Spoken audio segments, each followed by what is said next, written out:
Olá, pessoal. Eu sou Emerson Cavalcante e esse é o nosso estudo do NEP, o Núcleo de Estudo e Pesquisa do Evangelho Vede Jesus. Nossos encontros aqui às segundas-feiras, às 20 horas, na busca da concatenação, da interligação entre Antigo e Novo Testamento sobre a ótica, sobre a perspectiva da doutrina consoladora. Fica aqui o nosso convite para as redes sociais, seja pela página do Facebook ou pelo canal do YouTube. Basta digitar NEP Vede Jesus. Você terá acesso, então, aos vídeos semanais no canal do YouTube, acionando lá o sino de notificações. Vai encontrar também uma playlist especial destaque aqui para a nossa série às segundas-feiras, em que estamos na sequência, verso a verso, tratando sobre a carta de Paulo aos Romanos. Nesse olhar de foco para o Novo Testamento, para as cartas de Paulo, nossa série Romanos, verso a verso. Alcançamos hoje, então, no capítulo 3, o verso de número 13. Chamo você, que está nos acompanhando nesse momento, a fazer a leitura conosco, seja estando aí com a sua Bíblia física, virtual, pelo aplicativo, ou apenas acompanhando a nossa fala, ouvindo e vendo aqui o nosso vídeo da nosso estudo aqui da série de Romanos. Vamos ver então o que Paulo vai declarar para a gente nesse 13º verso do 3º capítulo da carta aos Romanos. A fala do apóstolo é a seguinte: a sua garganta é um sepulcro aberto, com as suas línguas tratam enganosamente. Peçonha de áspides está debaixo de seus lábios. Essa é a tradução em João Ferreira de Almeida, tradução bastante utilizada pelos protestantes evangélicos no Brasil. Tem aqui também a tradução da Bíblia de Jerusalém, Bíblia de tradução católica. O mesmo 13º verso, verso 13, capítulo 3 da carta aos Romanos, na Bíblia de Jerusalém, está assim: sua garganta é um sepulcro aberto, sua língua profere enganos, há veneno de serpente debaixo de seus lábios. Usando sinônimos, aqui a Bíblia de Jerusalém tendo um pouco mais simplificada, né? A tradução nos faz entender, dentro do contexto do 3º capítulo da carta aos Romanos, quando Paulo está voltando a sua atenção para os judeus, tratando sobre a relação deles com o Deus único, da mesma forma que já o fizera com os gentios, com os estrangeiros, com aqueles que estão fora de Israel. Depois de fazer essa ligação entre ambos, Paulo vai traçar aqui um diagnóstico, olhando para o padrão daqueles a quem ele nomeia como ninguém, e o ninguém aqui, gente, é muita gente, porque ele vai afirmar de forma muito clara aqui, no verso 12, que vimos na semana passada, que todos se transviaram, todos juntos se corromperam, não há quem faça o bem, não há um sequer. Detalhamentos, vocês viram na semana passada, no nosso encontro ao vivo.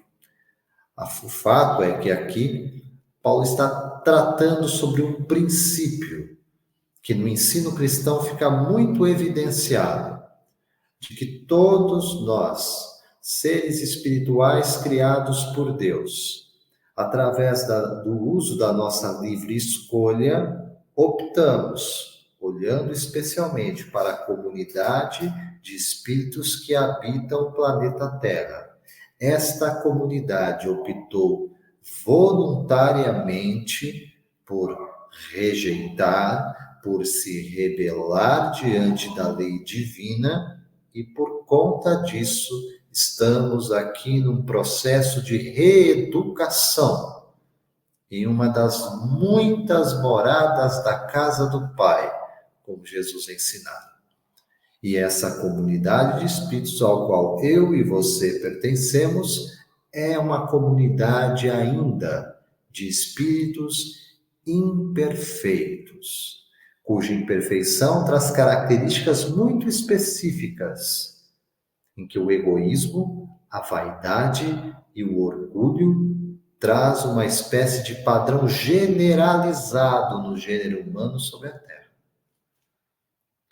Compreendendo a partir deste olhar, eu sei que aquilo que eu encontro no campo das relações pessoais, seja no ambiente doméstico, seja no meu ambiente profissional, seja nas instituições inúmeras deste planeta, apenas e tão somente refletem essa mentalidade desviada, essa mentalidade opositora ao padrão de equilíbrio e de harmonia que a lei divina nos traz. Pois é este conflito entre aquilo que eu sei que preciso, no sentido de reformular, no sentido de reeducar para regenerar em mim os padrões que me afastam do equilíbrio da divina lei, é um sentido de oposição entre aquilo que eu sei e aquilo que eu faço. E Paulo vem tratando assim no detalhe a respeito disso desde o capítulo 2. E aqui no capítulo 3 ele vai no foco, vai nas questões práticas de aplicação disso em nossas vidas e o que resulta.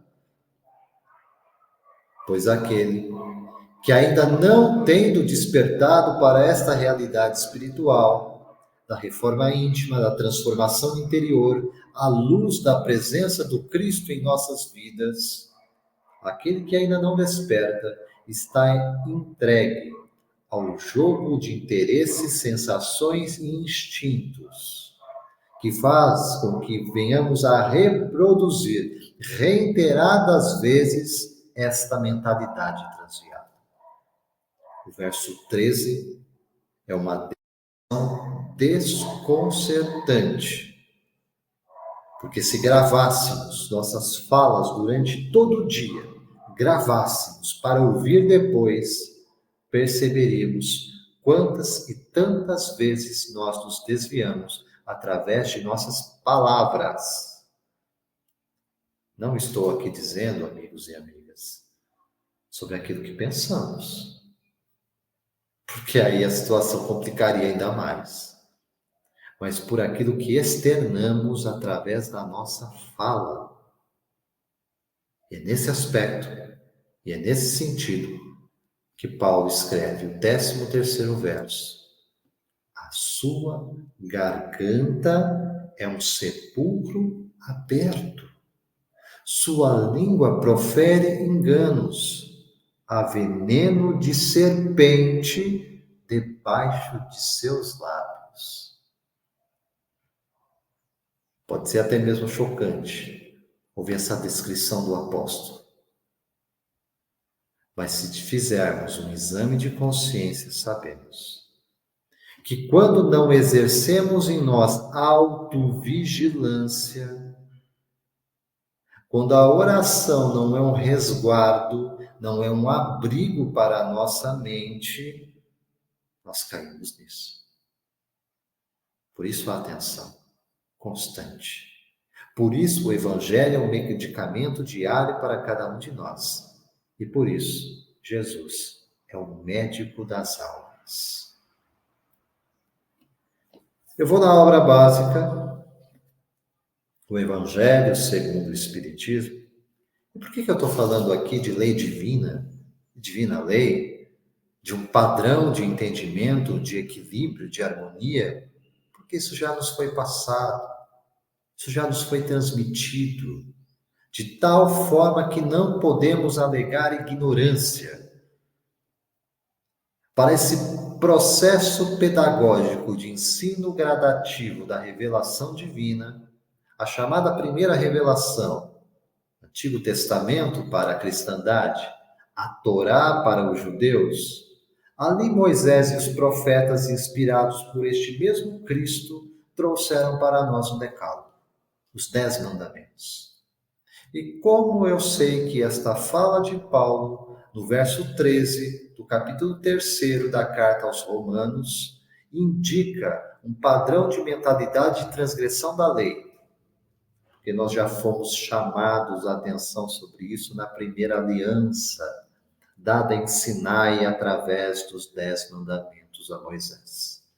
Kardec transcreve isso.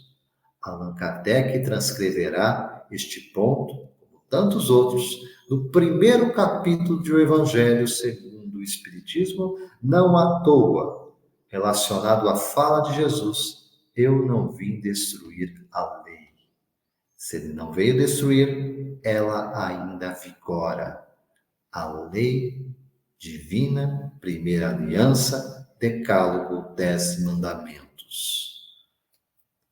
Oitavo mandamento vai nos ensinar abertamente sobre isso. Assim nos diz: não prestareis falso testemunho contra o vosso próximo. Não prestareis falso testemunho contra o teu semelhante. Vamos voltar a Paulo para entender como isso se aplica? Sua garganta é um sepulcro aberto. Sua língua profere enganos. Há veneno de serpente debaixo de seus lábios. É ela, a tão conhecida e próxima de nós, infelizmente, a maledicência. Aquele mau hábito. Há bons hábitos. Esse é um mau, péssimo hábito. De falar mal, falar mal das outras pessoas. Sem conhecer contexto, sem conhecer os antecedentes, sem conhecer a fundo o que de fato acontece. Nós pré-julgamos situações e damos o nosso parecer. E falamos ainda que é só um comentário. Atenção, amados, atenção. Atenção para aquilo que construímos através das nossas palavras. Porque isso traz ao nosso redor um campo vibracional e de sintonia em que encarnados, aqueles que como nós estão no corpo, e desencarnados, aqueles que já tenham deixado este corpo físico, são afinizados com esse vício moral da maledicência. Paulo não está aliviando não, gente. Sepulcro aberto. A nossa garganta se torna um sepulcro aberto. Já tentou abrir um sepulcro depois de alguns dias? Não precisa ser muito tempo, não. Alguns dias depois de ter um corpo lá enterrado, o cheiro que exala de lá, Paulo está dizendo, a nossa boca, quando se presta a maledicência, é como se fosse um sepulcro aberto. Cheira a podridão. Paulo está ensinando que a nossa língua vai proferindo, vai declarando enganos, mentiras, que há veneno de serpente debaixo dos nossos lábios. Proferir mentiras, ter veneno na boca e ter a sua própria garganta como um túbulo aberto, cheirando mal. Será que é para isso que fomos concebidos, gerados, criados, trazidos por Deus a este mundo? Como estamos usando o nosso tempo, amigos? Em vez de nos dedicarmos a palavras e comentários sobre aquilo que não conhecemos, sobre aquilo que não sabemos, sobre aquilo que, se tivermos alguma informação a respeito, muitas vezes deveríamos calar. Nós preferimos dedicar o tempo que deveria ser para o nosso autodesenvolvimento em benefício do outro, para, por vezes, dificultar, sermos pedra de tropeço para aquele que receberia de forma muito mais proveitosa a nossa palavra de consolo, de orientação, de esclarecimento. Como usamos a palavra, de que forma aquilo que geramos na nossa mente está se tornando ensino através das nossas falas. Livro dos Espíritos, obra básica com Allan Kardec, também nos traz ensinamentos complementares preciosos. Porque fica aí o outro lado da questão. Ora, Emerson, mas se aquilo que eu estou falando não é mentira, se aquilo que eu estou falando é verdade, estaria eu a prejudicar o outro? Estaria eu a transgredir o mandamento de não prestar falso testemunho, se o testemunho não é falso, é verdadeiro, e aquilo que eu estou falando, aquilo que eu estou dizendo, aquilo que eu estou comentando, corresponde à verdade? Que eu estou denunciando é porque fez de fato algum mal? Vamos ponderar a respeito disso? Questão 903 de O Livro dos Espíritos, Allan Kardec, questionando em sequência aqui no capítulo próprio, número 12, do terceiro livro sobre as leis morais, tratando sobre perfeição moral. Questão 903. O codificador pergunta: a culpa em estudar os defeitos dos outros? Então, falando aqui do processo de autoconhecimento neste momento. Eu estou olhando para fora, eu estou olhando para outras pessoas, estou analisando conduta, estou analisando palavras, o jeito de ser, de estar das outras pessoas, e estou apontando defeitos, erros, transgressões. Respondem os instrutores do Espírito de Verdade: se é para os criticar e divulgar, há muita culpa, porque é faltar com a caridade. Se é para fazê-lo em seu proveito pessoal e os evitar em si mesmo, isso pode algumas vezes ser útil. Mas é preciso não esquecer que a indulgência, tolerância, para os defeitos alheios é uma das virtudes contidas na caridade, antes de fazer aos outros uma censura de suas imperfeições. Vede, se não se pode dizer a mesma coisa de vós. Esforçai-vos, portanto, em ter as qualidades opostas aos defeitos que criticais nos outros. Esse é o meio de vos tornardes superiores. Se os censurais por serem avarentos, sede generosos. Por serem orgulhosos, sede humildes e modestos. Por serem duros, sede dóceis. Por agirem com baixeza, sede grandes em todas as vossas ações. Em uma palavra, fazei de tal maneira que não vos possam aplicar essas palavras de Jesus. Ele vê um argueiro no olho do seu vizinho e não vê uma trave que está no seu, que está no seu. Essa questão 903 nos faz pensar bastante, né? Com que sentido, com qual razão, com qual porquê nós divulgamos defeitos alheios. Os benfeitores ponderam, tratam aqui para a gente nesse sentido. Se a tua intenção é criticar e divulgar, há muita culpa.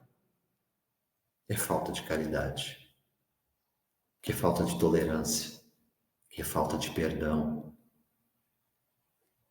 Se, no entanto, você procura analisar condutas para aprender como não ser, como não fazer, aí pode ser de proveito. Aí pode ser um instrumento também de conhecimento de si mesmo. Porque eu vou ponderar como estou diante daquele outro comportamento que eu desaprovo. Serve ou não serve para mim? Se não serve, eu aprendo no caminho de desvio a não entrar nele, a não me conduzir da mesma maneira, a não fazer da mesma forma. Porque sei, estou vendo, está diante de mim, quais serão os resultados. Cuidado, no entanto, mesmo quando nós vamos dizer verdades, pondere como Jesus tratou os transgressores. É fato que o mestre muitas vezes fora enérgico, especialmente com os falseadores da fé. O grupo dos fariseus é emblemático nesse sentido, né? É um grupo com o qual Jesus teve diversos debates.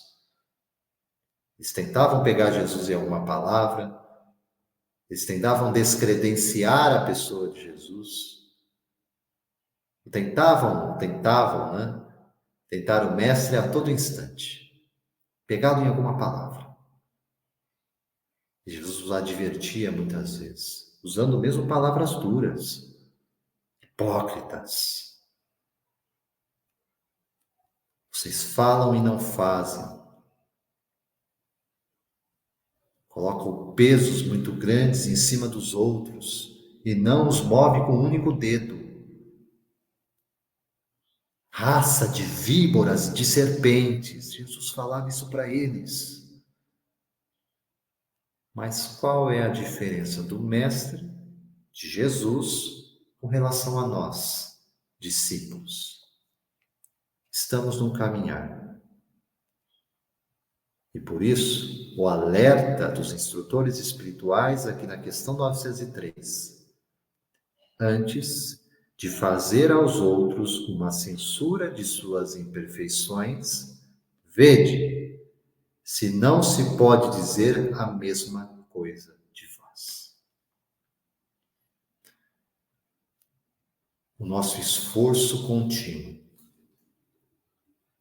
a direção da nossa mente, da nossa consciência, do nosso estar nesse mundo, deve ser para a nossa regeneração, para que sejamos seres humanos melhores, com todas as dificuldades que nos caracterizam nesse caminho, com as nossas quedas e os nossos levantes, com as nossas contradições humanas, mas devemos responder em sinceridade para nós mesmos. Qual é o padrão habitual do meu comportamento, da minha ação neste mundo, das minhas palavras, o que eu tenho construído com elas?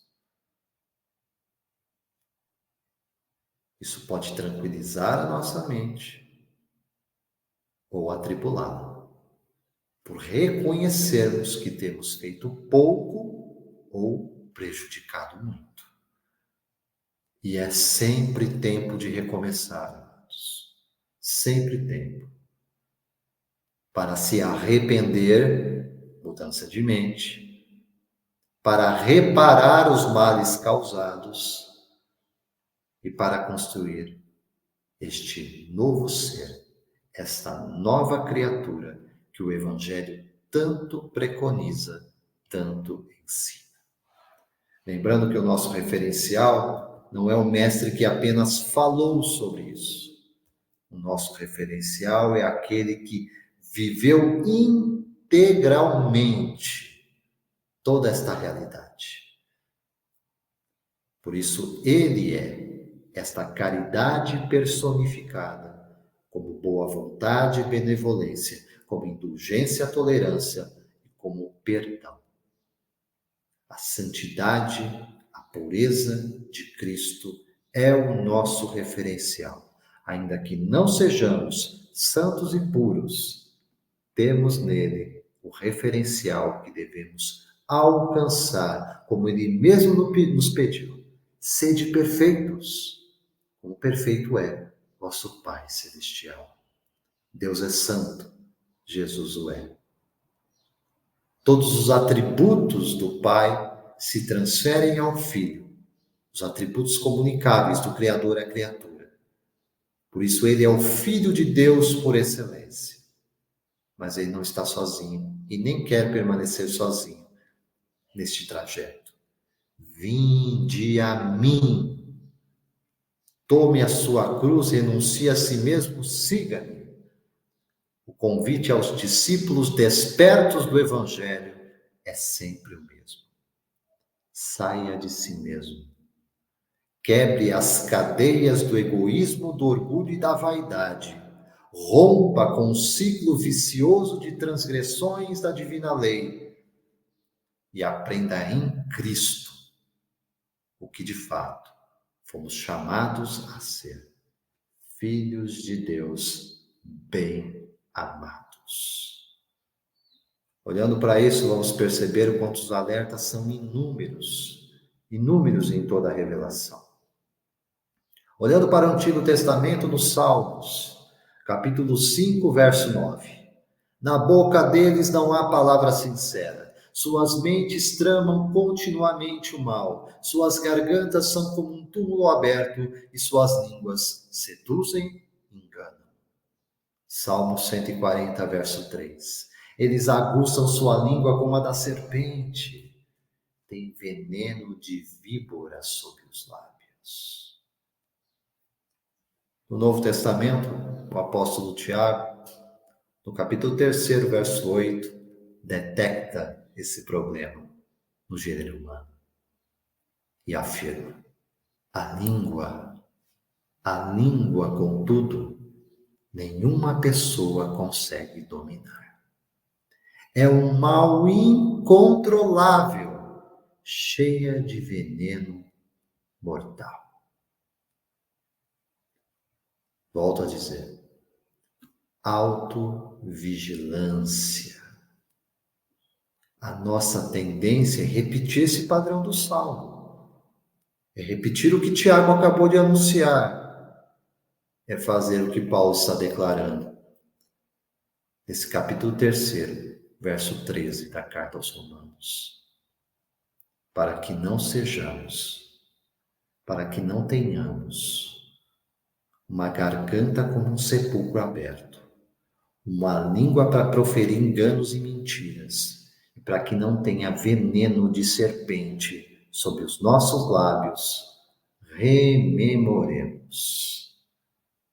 Com Jesus, por Jesus, santificamos as nossas horas, reconstruímos durante o nosso dia projeto de vida que somos conduzidos por Deus e chamados para ser novas criaturas em Cristo Jesus, exercendo a lei de justiça, de amor, de caridade em sinceridade. Que Deus abençoe os nossos esforços. Mas façamos esforços. Amados, essas foram as nossas reflexões em torno deste capítulo 3, verso 13 da Carta de Paulo aos Romanos, aqui na nossa série Romanos verso a verso. Fica o convite mais uma vez, seja pela página do Facebook ou pelo canal do YouTube, basta digitar NEPV de Jesus. Eu sou Emerson Oliveira Cavalcante e deixo aqui os meus votos de paz, luz, sabedoria. Que Deus nos abençoe hoje e sempre. Até a próxima. Até breve.